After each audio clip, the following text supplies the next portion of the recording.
Growing up on a simple egg sandwich for 55 years, usually with bacon or ham, sometimes cheese, with a couple eggs on a roll or bagel.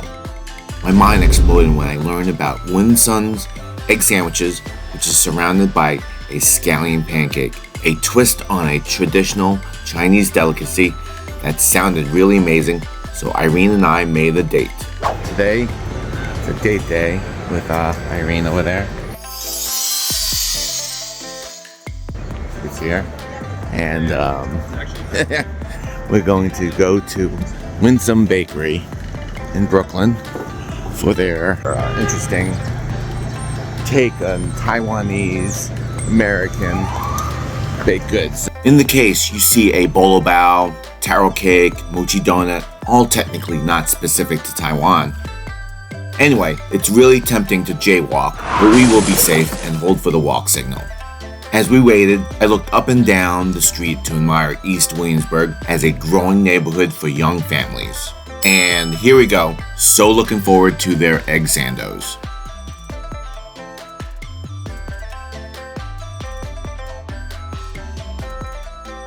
As usual, went to the wrong door. It's 9:30 and there's no real long line that I can see. I guess that's a good sign.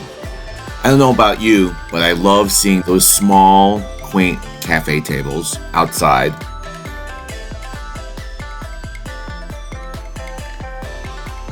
After stepping in, I did speak too soon about how busy it was. Here is the menu, and as you can see, there's quite a lot of drink and food items. So, comment below, what would you order? We decided to divide and conquer. I went to the right to search for seating, and Irene stayed in line to place our order. So basically, I just waited in a second line. While we wait for an opening, let's talk about why Win Sun has become so popular. New Yorker's chef Trig Brown and managing partner Josh Q became friends and took their interest of Taiwanese food to the corner of Graham Avenue and Avenue of Puerto Rico to form Win Sun Restaurant in 2016, and 3 years later opened up Win Sun Bakery across the street. Since then, they have written a cookbook titled Win Sun Presents a Taiwanese American Cookbook. And if you're interested, there is an Amazon affiliate link in the description below. We continually scanned the dining room, searching for an opening, and one became available at the counter next to the wall after about 10 minutes. We marked our territory with the number 94 placard. A few moments later, our runner found our red stand and handed us our trays. One had a little drink, and more importantly, the other had the entrees.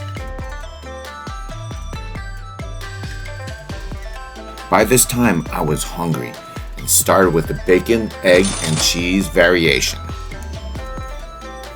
The scallion pancake was moist and slightly greasy, but made this bacon, egg, and cheese much more savory and complex.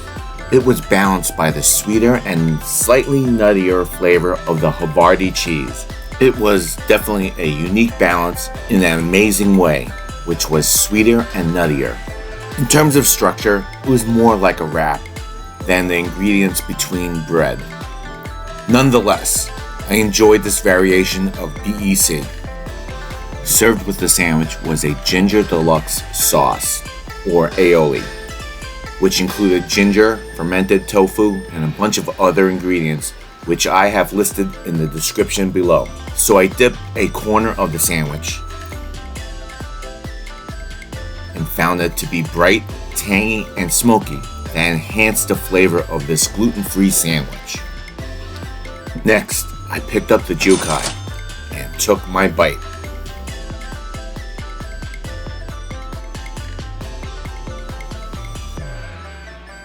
And my taste buds wanted more of that combination of chives, rice noodles, egg, Havarti cheese, and what made me move this sandwich to the top spot today was the shallot sauce, which made it sweet and vinegary, which enhanced the chives. I really wanted to tell Irene to get another order as I wanted to finish the rest of it. If interested in making scallion pancakes at home from scratch, message me on Instagram for the link. And in the description is an Amazon link for the mix if you don't want to go through the mess of grocery shopping. There is a bunch of items on the menu, and we always want to get some veggies, so we went with a snow pea salad. It came with tofu skin and soybeans. Unfortunately, I think the sandwiches were so good that the slight flavors of the salad was definitely something we would not order again.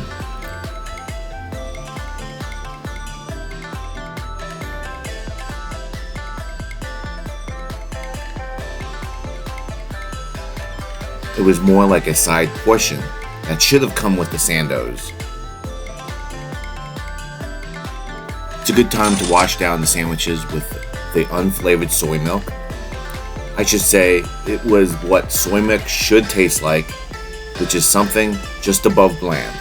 So if you're not used to it, you might want to get the flavored one. But heck, I do recommend the unflavored for those who have not sipped on old school soy milk. Next to a cup was a plain youtiao, which is a fried piece of dough similar to a French cruller, yet more like fried airy cardboard, but better than cardboard. My brain was looking for something sweet or savory and not devoid of flavor, which is traditionally common for this combo of youtiao and soy milk. I'm not sure why, but it has been for hundreds of years.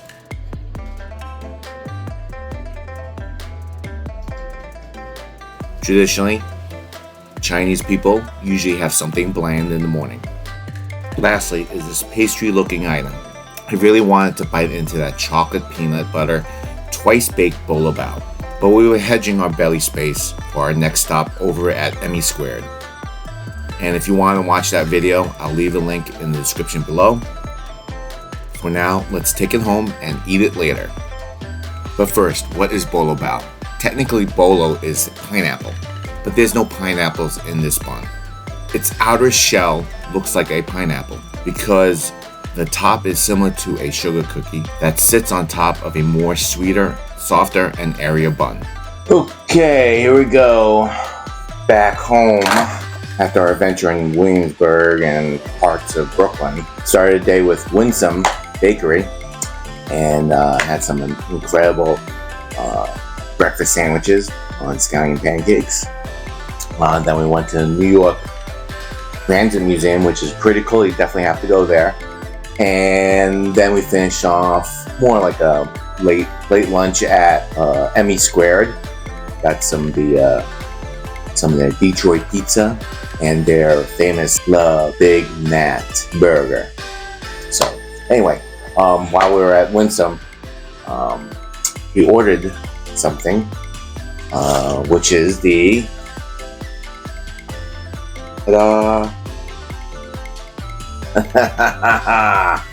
this is the chocolate peanut butter twice baked bolo bao, and basically they recrafted some of the leftover bolo bao because maybe they don't sell out. You know, they have a couple left over and they mix it back together and make something like this. Okay, here we go. It's dangerous. Smell the peanuts. Oh, by the way, if you could take a look, there's really nuts on there. Definitely anybody that's allergic to peanuts, don't be near me. My son happens to be allergic to peanuts, and if you want to watch that particular video, there's a particular video I did making a peanut butter jelly sandwich alternative. I'll link the video in the show notes below, but let's go with this one. So this one,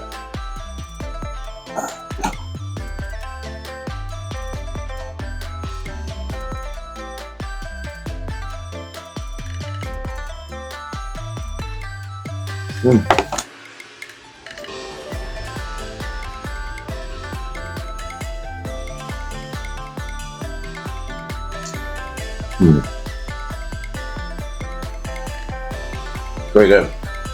Reminds me of a peanut butter cup. Enjoy. Don't have to watch me. Let me cut it in half. I want to see the innards for you. This one bite that I took was hard to get to. Here we go.